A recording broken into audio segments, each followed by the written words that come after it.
ఆ అమ్మాయి illegal relations, అమ్మాయి చాటింగ్స్ అండి ఇవన్నీ.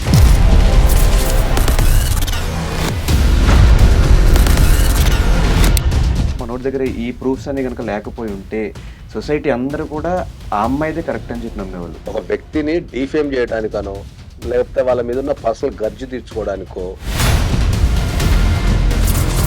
నీకు నిజంగా కనుక అన్యాయం జరిగితే చట్టాలని మిస్యూజ్ చేస్తారు. డొమెస్టిక్ వైలెన్స్ చెప్తున్నాడు, సెక్సువల్ హెరాస్మెంట్ కూడా చెప్తున్నాడు. సో ఈ పాయింట్స్ ఒకవేళ కోర్టులో రేస్ చేస్తే అప్పుడు ఎటువంటి తీర్పు వచ్చే ఛాన్సెస్ ఉంటాయి? ఎవిడెన్స్ చాలా ఉంది. కోర్టులో కేసు నడుస్తుంది, ఇట్లా మీడియా ముందుకు వచ్చి మాట్లాడటము, ప్రూఫ్స్ అని సబ్మిట్ చేయడం కరెక్టేనా? ఎవరైనా ప్రతిసారి క్వశ్చన్ చేసి ఆమె చెప్తుంటే నువ్వు ఎందుకు చెప్పావు, నీ దగ్గర ఎవిడెన్స్ పెట్టుకుని ఎందుకు ఉంటున్నావు మీడియా కూడా ఎంకరేజ్ చేయొద్దు అంటున్నారా? ఇప్పుడు ఆమె మీడియాకు రావడం ద్వారా ఆ అమ్మాయి కలిగిన ఒక లాభం చెప్పమండి నేను మాట. ఆమె ఒక పగ తీర్చుకోవడం తప్ప, లేకపోతే కక్ష సాధింపు తప్ప, ఒక ఎదుటి వ్యక్తి జీవితాన్ని నాశనం చేయడం తప్ప. చాలా ఇంటర్వ్యూస్ ఇచ్చింది సోషల్ మీడియాలో, రీల్స్ కానీ వంద పెట్టుకుంటూ వచ్చారు. సో సోషల్ మీడియాలో జనాలకి ఏం చెప్తారు మీరు? పర్సనల్ విషయాన్ని మనం పబ్లిసైజ్ చేయడం ద్వారా నువ్వు ఒక పైశాచిక ఆనందం,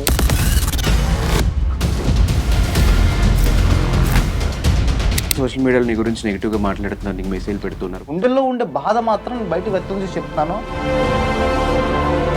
నీ జీవితాన్ని నువ్వు జీవించు.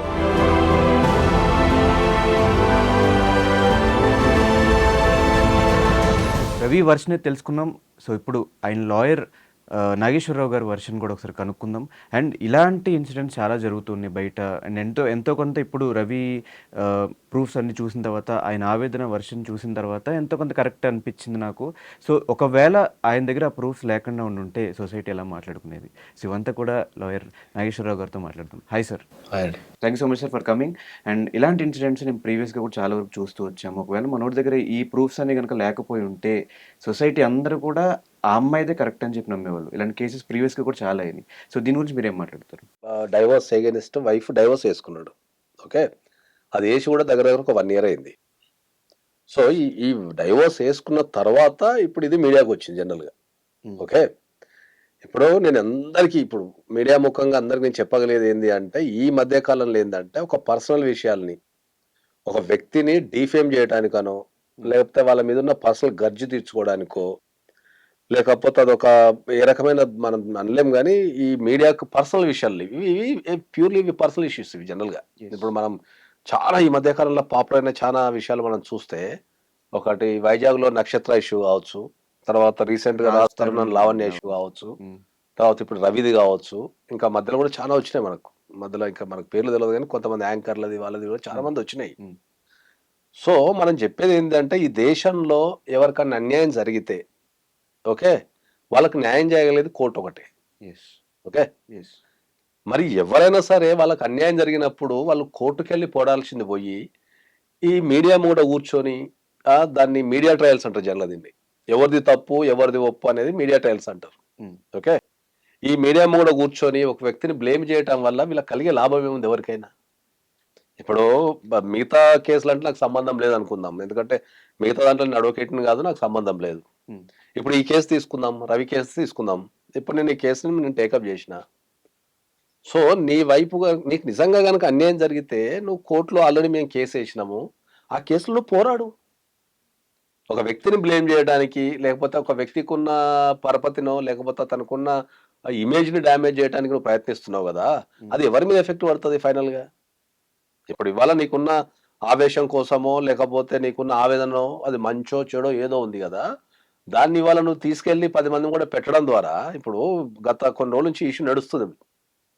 సో ఈ అబ్బాయి ఎవరైతే ఉన్నారో నడుస్తున్నా కూడా ఏంది అంటే, పిల్లల్ని దృష్టిలో పెట్టుకొని, ఇప్పుడు ఆ అమ్మాయి వెళ్ళింది కదా, నేను కూడా వెళ్తే రేపు పిల్లలు ఇదంతా రికార్డ్ అవుతుంది, సోషల్ మీడియాలో ఉంటుంది, ఎదుగుతున్న పిల్లలు ఉంటారు కదా, ఎదుగుతున్న పిల్లలు ఉన్నప్పుడు ఏమవుతుందంటే వీళ్ళ మీద అంత ఇంపాక్ట్ పడే అవకాశం ఉంటుంది. బీయింగ్ ఏ ఫాదర్, నా కుటుంబం కదా, నా పిల్లలు కదా అనే ఉద్దేశంతో ఆయన మౌనంగా ఉండడం జరిగింది.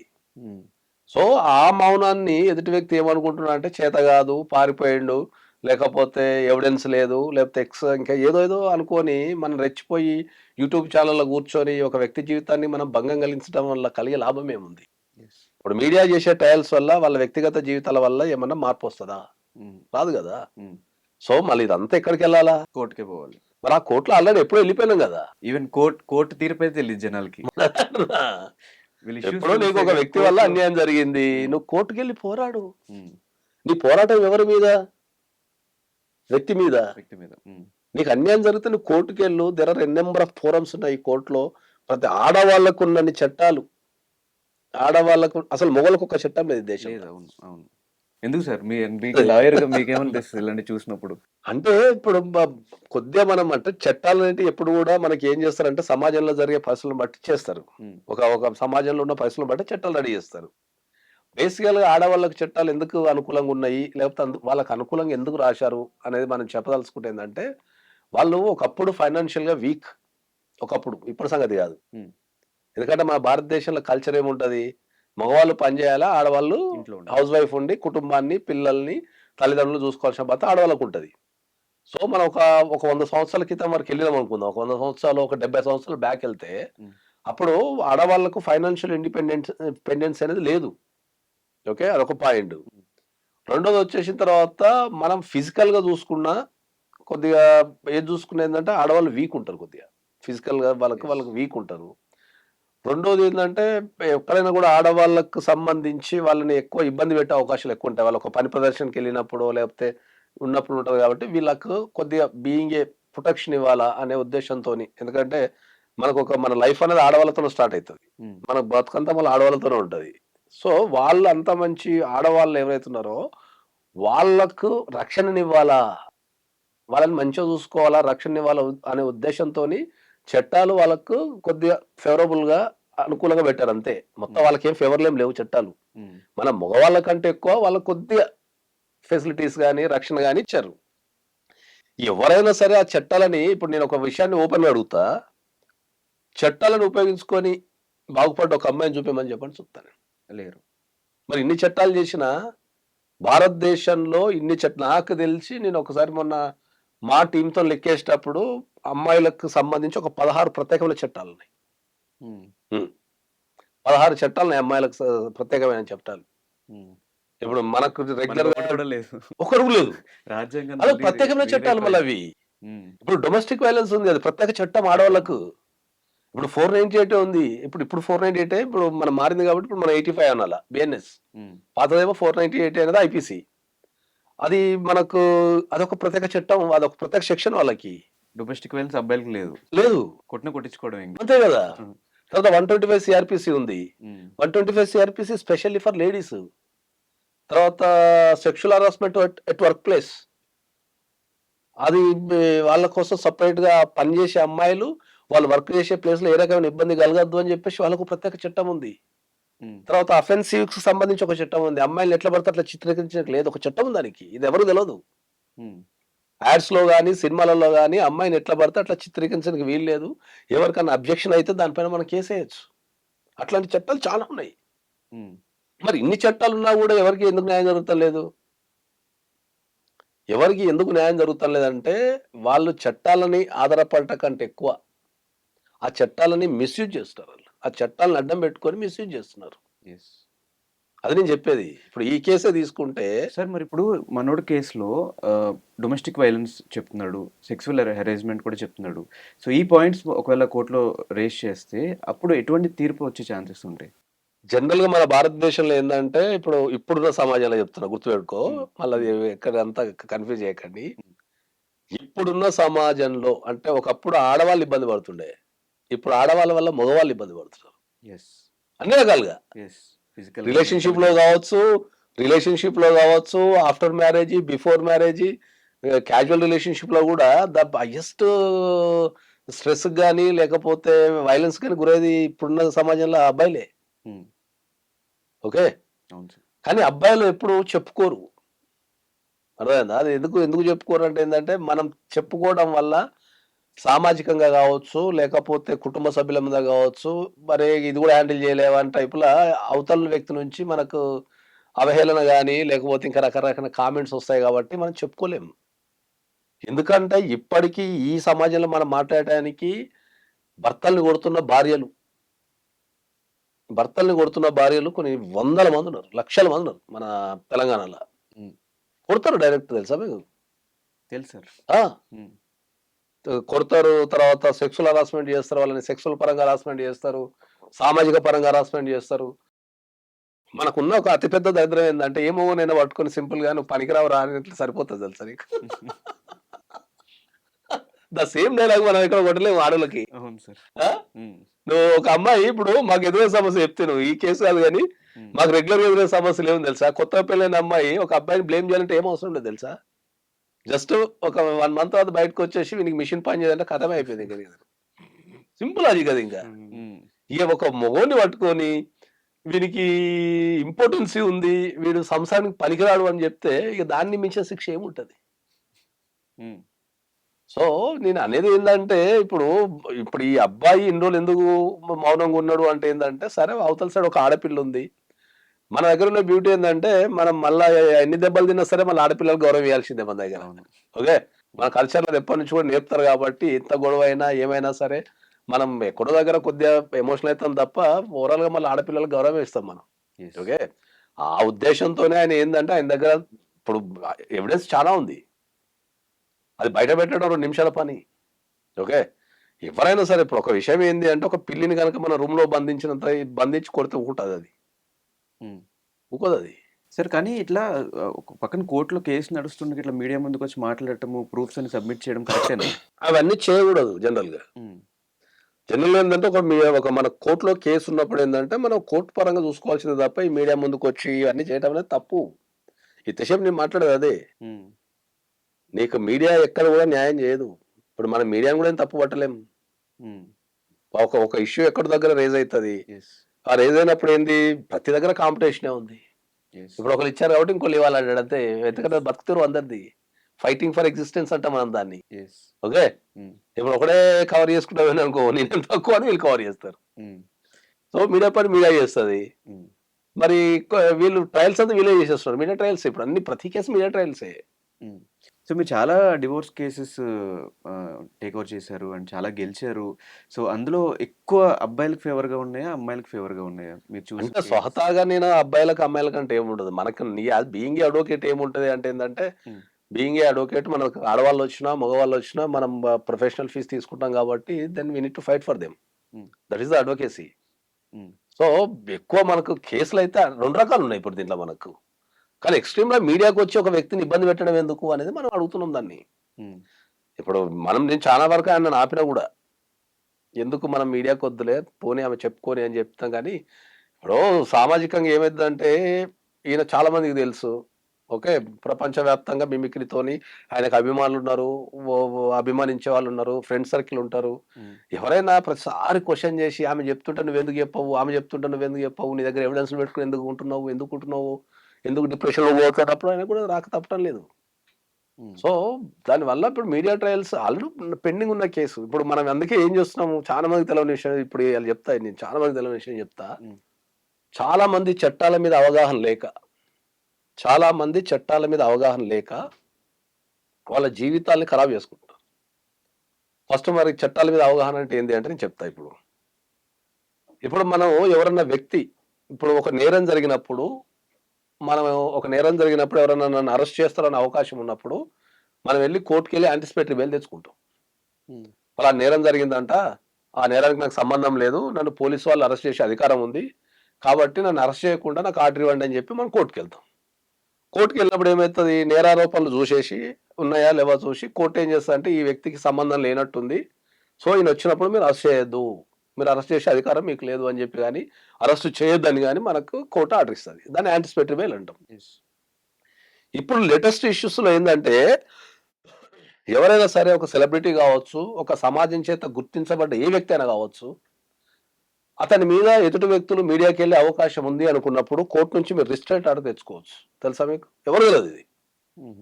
ఎందుకంటే స్వయంగా నేను 2 కేసులలో ఒక 2 ప్రముఖ ఛానల్కి ప్లస్ ఒక ప్రముఖ వ్యక్తికి నేను స్వయంగా కోర్టుకి వెళ్ళి 2 ఆర్డర్స్ తెచ్చిచ్చిన.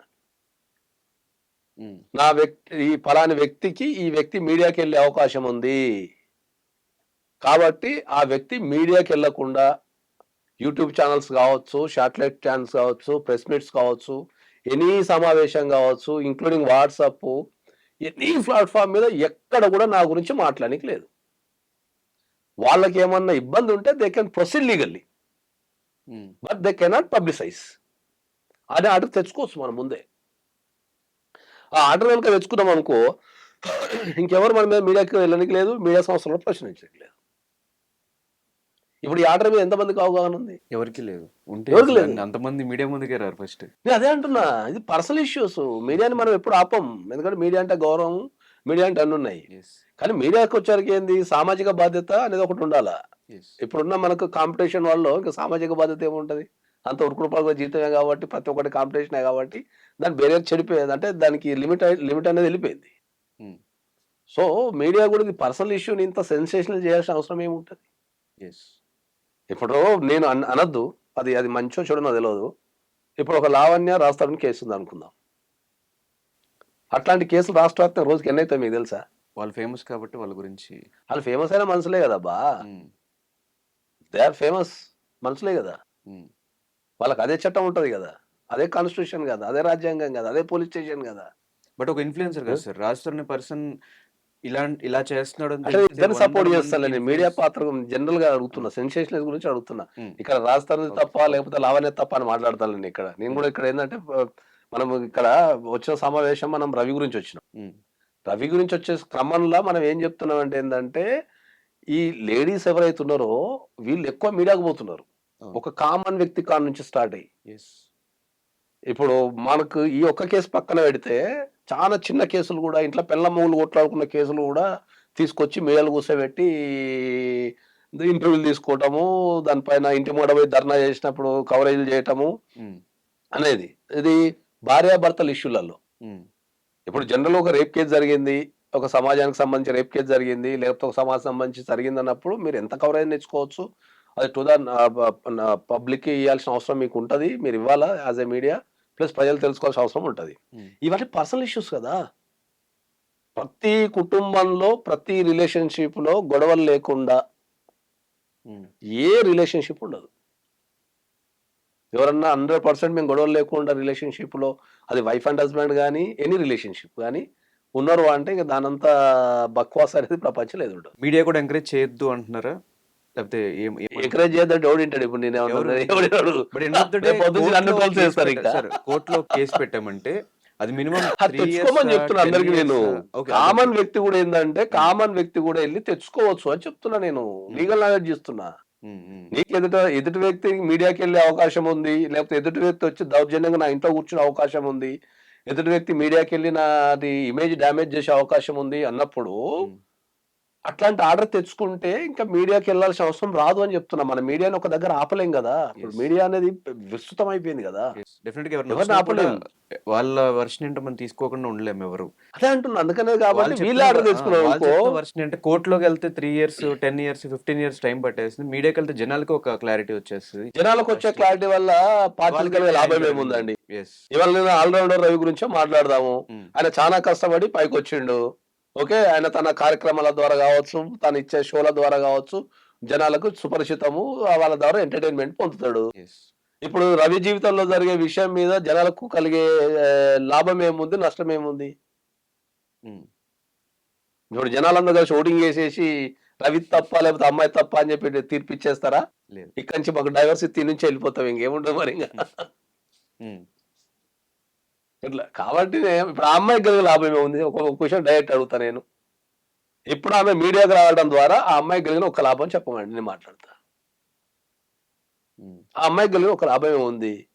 ఆమె ఒక పగ తీర్చుకోవడం తప్ప, లేకపోతే కక్ష సాధింపు తప్ప, ఒక ఎదుటి వ్యక్తి జీవితాన్ని నాశనం చేయడం తప్ప, ఒక ఎదుగుతున్న వ్యక్తి జీవితాన్ని నాశనం చేయడం తప్ప ఆ అమ్మాయి కలిగే లాభం ఏముంది? సాటిస్ఫాక్షన్. అదే చెప్తున్నా. దాన్ని మరి ఇప్పుడు దాని సాటిస్ఫాక్షన్ ఏమంటారు అనేది మీరు డిఫైన్ చేయండి దాన్ని అంటున్నా నేను. ఎదుగుతున్న వ్యక్తి మీద మనం ఇప్పుడు మీరు ఎన్ని ప్రపంచాలు ఎన్ని అన్నా ఇలా వాళ్ళిద్దరు విడిపోతారేమో, కానీ పిల్లలకి తల్లిదండ్రులు ఎవరైతారు? ఎవరైతారు? మీ తల్లిదండ్రులు మీ పిల్లల్ని సక్రమ మార్గంలో నడిపించాల్సిన బాధ్యత ఎవరికి ఉంటుంది? తల్లిదండ్రులకే కదా. మరి నువ్వు మీడియాకి వెళ్ళి సెన్సేషనలైజ్ అయిపోతే రేపు ఇప్పుడు చిన్నపిల్లలు 5 years పిల్లలు కూడా ప్రతిదీ గుర్తుపడుతున్నారు. ఇప్పుడు స్కూల్కి పోతే అడగరా, రేపు పొద్దున్న ఏమి మీ నాన్నది టీవీలో వస్తుంది ఏందిరా అయ్యా మీ ఇంట్లో ఏం పంచాయతీ అవుతుంది అడగరా? ఆ పిల్లగాడు సామాజికంగా ఎట్లా ఫీల్ అవుతాడు? ఏ పిల్లలైనా సరే వాళ్ళ ఫాదరు మదర్ ఉన్న కాడికి మంచిగా ఉండాలని కోరుకుంటారు. వాళ్ళ ఫైనాన్షియల్ని వీళ్ళు డిక్టేట్ చేయకుండా ప్రవర్తన పరంగా అయితే పిల్లలు ఆలోచించుకుంటారు కదా. వాళ్ళు 10 మందిలో పోయినప్పుడు రేపు నా పిల్లలు ఎట్లుంటారు, నా తల్లిదండ్రులు ఎట్లున్నారు అనేది వాళ్ళ వాళ్ళ మానసిక పరిస్థితిని ఎవడు అర్థం చేసుకోవాలా? పిల్లలు ఉన్నప్పుడు నువ్వు మంచి ప్రవర్తనతో కలిగి ఉండాలంట నేను. నీకు అన్యాయం జరిగిందనుకో, మంచి మంచి లాయర్లు ఉన్నారు, ఫ్రీగా చేసే లాయర్లు ఉన్నారు, తర్వాత మంచి చేసే లాయర్లు ఉన్నారు, నువ్వు ఫోరమ్స్ ఉన్నాయి. కోర్టుకి వెళ్తే మీ అందరికి తెలియని విషయం ఏంది అంటే, అసలు ఇది చెప్పి చెప్పి చెప్పి నా నోరు పోతుంది. కోర్టుకి వెళ్తే లేట్ అవుతుంది, సంవత్సరాలు పడుతుంది. ఎవరు చెప్పారు? ఎవరు చెప్పారు? వాయిదాలు వాయిదాలు అయితేనే ఉంటాయి కదా సార్. వాయిదాలు దేనికైతే ఐడియా ఉంది ఎవరికన్నా? లేదు. వాయిదాలు దేనికైతే ఎవరికన్నా ఐడియా ఉందా అంటున్నా. కోర్టులో వాయిదాలు అనేటివి ఒక కోర్టు కేసుని డిసైడ్ చేసేది ఒక అడ్వకేటే. అది ఎంత టైంలో చేయాలనేది డిసైడ్ చేసేది ఒక అడ్వకేటే. ఓకే. ఎస్, నేను చెప్తా ఇవాళ నేను కోర్టులో ఒక కేసు సంవత్సరం నడపాలా, 2 సంవత్సరాలు నడపాలా, 5 సంవత్సరాలు నడపాలా అనేది అడ్వకేట్ చేతిలో ఉంటుంది. దానికి ఒక కేసు లేట్ కావడానికి ఒక 1000 కారణాలు చెప్తా నేను. ఒక అడ్వకేట్ అనే కాదు, 1000 కారణాలు చెప్తా. ఈ 1000 కారణాలని బ్యాలెన్స్ చేయాల్సింది అడ్వకేటే అంట నేను. నువ్వు టైంకి ఇప్పుడు ఈయన కేసు తీసుకో, ఈయన కేసులో 1 ఇయర్ నుంచి ఇప్పుడు మనం ఒక కేసు వేస్తాము, ఆపోజిట్ పార్టీకి మనం నోటీస్ పంపిస్తాము. కోర్టు ఏం చెప్తుంది? అమ్మ ఈయన కేసు వేసుకుంటూ నీ మీద ఈ ఆరోపణలన్నీ చేసిండు, మరి వీటికి ఆన్సర్ ఇవ్వని చెప్తుంది. దాన్ని మనం ఏమంటాం? కౌంటర్ అంటాం. మరి టైంకి నువ్వు కౌంటర్ వేస్తే లేట్ ఎందుకు అవుతుంది? ఓకే. నువ్వు వచ్చే వాయిదా తీసుకొని ఒకసారేమో అడ్వకేట్ని పెట్టుకుంటా అంటావు, ఒకసారేమో ఆరోగ్యం బాగాలేదని కోర్టుకు రావు, ఒకసారి వచ్చేమో కౌంటర్ నెక్స్ట్ డేట్కి వేస్తా అని నువ్వే డేట్ తీసుకుంటూ వెళ్ళిపోతుంటావు ఆపోజిట్ పార్టీ. మరి నీకు అంత ధైర్యం ఉన్నప్పుడు, నీకు అంత అన్యాయం జరిగింది అనుకున్నప్పుడు నువ్వు ధైర్యంగా కౌంటర్ వేసి ఎందుకు వాదించావు? నువ్వు ఏం కోర్టు నీకు అవకాశం ఇవ్వలేదా? నువ్వు కౌంటర్ వేద్దామా అని చెప్పింది నీ కోర్టు ఏమన్నా? ఇప్పటికి ఒక కౌంటర్ జరగలేదు సార్ నా కేసు. అదే చెప్తున్నా నేను. 1 year. సో ఫైనల్గా రవి కేసులో ఎలాంటి న్యాయం తీసుకురాబోతున్నారు మీరు? నేను ఇంతకుముందు చెప్పినట్టు మనం ఆడవాళ్ళ సైడో అబ్బాయిల సైడో ఏం లేము. ఆయన కేసు మనకి విన్నప్పుడు మనకు జెన్యూనిటీ అనిపించింది కాబట్టి నేను నిలబడతా అని చెప్పిన నేను. ఇక్కడ మనం ఆడవాళ్ళకేం వ్యతిరేకం కాదు, మనం రవి మనకేం అదేమి కాదు. మనం న్యాయం ఎక్కడ ఉంటే అక్కడ ఉండిపోతాం అంతే. కాబట్టి నాకు జెన్యూన్ అనిపించింది, నేను వాదిస్తా అని చెప్పిన అంతే. సో ఎలాంటి తీర్పు రావచ్చు రవికి? ఎలాంటి తీర్పు వచ్చినా దీంట్లో ఇప్పుడు రవికి కావాల్సింది ఏంది? డైవర్సే కదా. ఓవరాల్ గా ఒక వ్యక్తితో కలిసి ఉండలేని పరిస్థితి డైవర్స్ అంటారు అంతే. సో నేను ఆ వ్యక్తితో కలిసి ఉండలేను, ఆమె ప్రవర్తన కానీ లేకపోతే ఇవి ఉన్నాయి కాబట్టి నాకు కలిసి ఉండలేనని మనం కోర్టుకు పోయినాం. సో రవికి ఫైనల్ కావాల్సింది ఏముంది? డైవర్సే. డైవర్సే కాబట్టి మనం డైవర్స్ ఇప్పించే అవకాశం ఉంది. ఎన్ని నెలలు మీ చేతిలో ఉంది కాబట్టి ఆమె జనరల్ నేను ఏ కేసు అయినా కూడా స్టార్టింగ్ నుంచి ఎండింగ్ వరకు 15 months లో క్లోజ్ చేసేస్తాను జనరల్ గా. నాకున్న క్యాలిక్యులేషన్స్ అన్ని వేరే ఉంటాయి. ఈ కేసు అయితే నాకు తెలిసి మనం ఒక 6 to 8 months లో క్లోజ్ చేయొచ్చు. అండ్ మీడియాలో రీసెంట్ టైమ్స్లో ఆమె చాలా వీడియోస్ ఇంటర్వ్యూస్ ఇచ్చింది, చాలా సోషల్ మీడియాలో రీల్స్ కానీ అవంతా పెట్టుకుంటూ వచ్చారు. సో సోషల్ మీడియాలో జనాలకి ఏం చెప్తారు మీరు ఫైనల్గా? ఏమని? ఇవంతా చూసి ఒక వర్షనే వినేసి దాన్ని నమ్మేసి నేను అందరికి చెప్పేది ఏంటంటే, పర్సనల్ విషయాలు ఎప్పుడు కూడా మీరు సోషల్ మీడియాకి రావద్దనే చెప్తా. ఫస్ట్ చెప్పేది ఏంటి అంటే, ఎంత పెద్ద అయినా నేను చెప్తా చాలా జాగ్రత్తగా. మనుషులందరూ ఒకటే ఉంటారు. అది ఎంత పెద్ద కుటుంబం అయినా సరే, ఎంత నార్మల్ కుటుంబం అయినా సరే. ఇప్పుడు రవి ఇష్యూ తీసుకుంటే ఈ దేశంలో సెన్సేషనల్ విడిపోయిన కేసులు ఏం లేవా? సెన్సేషనల్ కుటుంబాలు విడిపోయిన కేసులు ఏం లేవా? ఉన్నాయి కదా. కొట్లాడుకునే లేవా? గొడవలైనా లేవా? పెద్ద పెద్ద కేసులు లేవా? ఉన్నాయి కదా. మరి ఒక ఇద్దరు వ్యక్తులు కలిసి ఉండలేని పరిస్థితిని మనం డైవర్స్ అంటాం, అది కోర్టుకు వెళ్తాం, కోర్టులో వేసుకుంటాం. నీ దమ్ము ఉంటే, ధైర్యం ఉంటే, నీ దగ్గర నిజాయితీ ఉండి న్యాయం అనుకుంటే కోర్టుకు వెళ్ళి కొట్లాడమని చెప్తా నేను. ఒక పర్సనల్ విషయాన్ని మనం పబ్లిసైజ్ చేయడం ద్వారా నువ్వు ఒక పైశాచిక ఆనందము లేకపోతే ఒక మానసిక ఆనందాన్ని పొందుతావు తప్ప న్యాయాన్ని పొందలేవు నువ్వు. అది ఎవరైనా మొగోళ్ళైనా ఆడవాళ్ళైనా. ఆడవాళ్ళ మీద మొగోళ్ళు పోయినా, మొగోళ్ళ మీద ఆడవాళ్ళు పోయినా మీడియాకు పని ఉంటుంది, చూసే పబ్లిక్కి టైం పాస్ అవుతుంది. ఎందుకంటే వాళ్ళ కాలక్షేపం ఏదో ఒకటి కావాలి కాబట్టి, వ్యవస్థ మారింది కాబట్టి. ఇప్పుడు నడుచుకుంటే ఎవరు పోతారు లేదు థియేటర్కి, థియేటర్ వాళ్ళ దగ్గరకు వచ్చేసింది కాబట్టి వాళ్ళు చూస్తానికి ఒక కాలక్షేపం అయిపోతుంది. దీంట్లో ఫైనల్గా లాభం పొంది దేవుడు మొత్తం స్టోరీలా మీడియా అంటే పబ్లికే. Audience media public Indian public. Media content కావాలా, పబ్లిక్కి ఇష్యూ కావాలా, అంతే. ఇప్పుడు ఇది ఏదైతే స్టోరీ చూస్తున్నా ప్రతి ఒక్కరి జీవితంలో వాని పిల్లలతోనో, అత్తతోనో, మామతోనో, బామర్దితోనో, లేకపోతే గర్ల్ ఫ్రెండ్ ఉంటే గర్ల్ ఫ్రెండ్తోనో గొడవలు అయితేనే ఉంటాయి. ఎవరి జీవితంలో గొడవలు లేవని అనుకుంటున్నాం మనం. కాబట్టి నేను చెప్తున్నా, పర్సనల్ విషయాలు ఏమున్నా సరే మీడియాకి ఎక్కకండి అని చెప్తాను. అందరి జీవితాలలో ఉన్న ఇష్యూలే ఉంటాయి, అవి కొత్తగా ఏమి ఉండవు. ఇంకా పిల్లలు ఉంటే అసలే రావద్దని చెప్తాను నేను. పిల్లలు ఉంటే అస్సలు ఇంకా పిల్లలు లేకపోతే అన్నా సరే కొద్దిసేపు టైం పాస్ అవుతుంది, జనాలకు కూడా బోర్ కొడుతుంది, మీడియాకు కూడా బోర్ కొడుతుంది, కాబట్టి కొద్దిసేపు ఏదో ఇంట్రెస్టింగ్ ఉంటుంది వింటాం. కానీ పిల్లలు ఉంటే ఇంకా అసలే రావద్దు. ఎందుకంటే మన జీవితాల కంటే ఎక్కువ ఎక్కడైనా సరే ఈ మన మానవ జీవితంలో త్యాగాలు అన్ని పిల్లల కోసం చేస్తాను. ఎక్కడ కుటుంబం అంటేనే పిల్లలు అంటేనే త్యాగం, అంతే. ఇక మనం పిల్లల కోసం చాలా మంది తల్లులు కానీ తండ్రులు కానీ కడుపు చంపుకుంటాము, మన ఆశలు చంపుకుంటాము. ఓకే, ఇప్పుడు నా దగ్గర ఒక 10 లక్షలు ఉంది, పిల్లగాడు కాలేజ్ ఫీజు కట్టాలా, నాకు ఇక్కడ ఒక కోరిక ఉంటుంది, కానీ నేను త్యాగం చేసేస్తా. అరే పిల్లగాడు కదా, ఒక 10 లక్షలు కట్టాలి కదా అంటాం.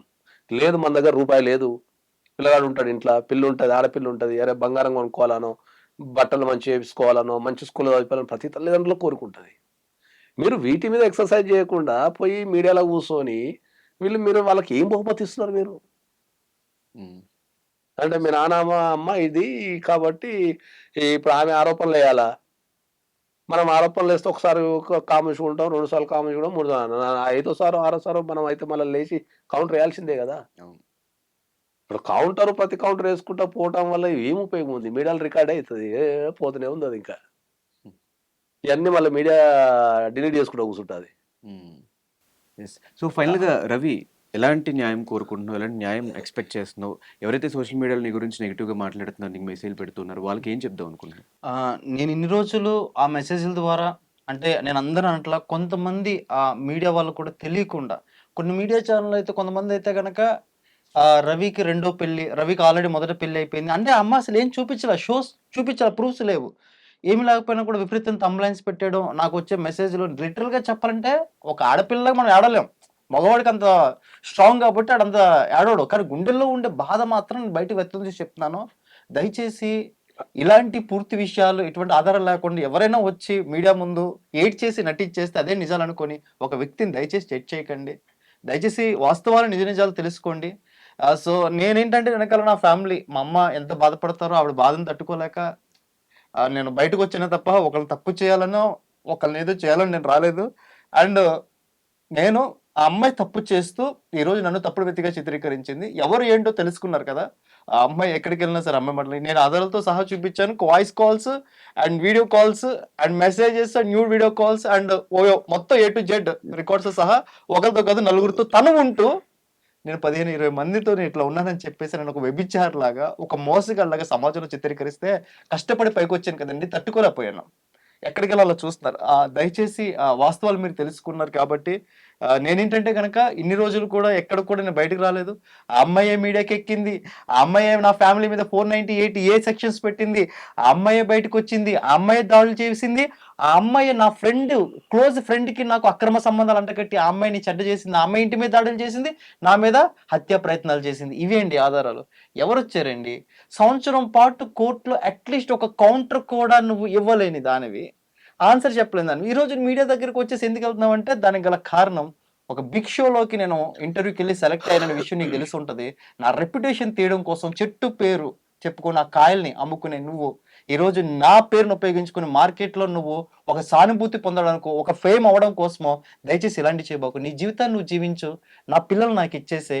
ఎందుకంటే మొదటి పిల్లలాగా ఆ పిల్లల జీవితం కూడా ఇట్లా అయిపోయింది. నేను కోరుకునేది అదే. నేను చక్కగా పెంచుకుంటా, నాకు వేరే ఆలోచనలు ఏం లేవు, నా పిల్లల్ని నేను చక్కగా చూసుకుంటా. దయచేసి నీ లైఫ్ నువ్వు ఉండు.